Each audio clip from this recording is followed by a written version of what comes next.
Today is my last day in this briefing room as আজ এই briefing রুমে আমার শেষ দিন।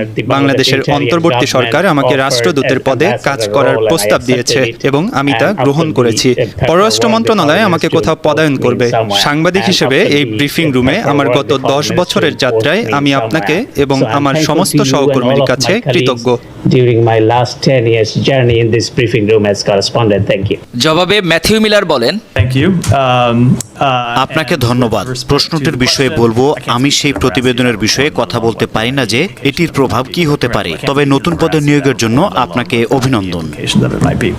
দেশবাসী, আপনারা যে যেখান থেকে ভিডিওটি শুরু থেকে শেষ পর্যন্ত দেখেছেন, আপনাদেরকে অসংখ্য ধন্যবাদ জানাই।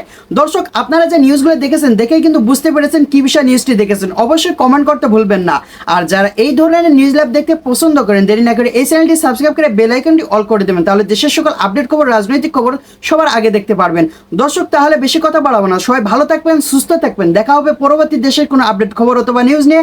আসসালামু আলাইকুম।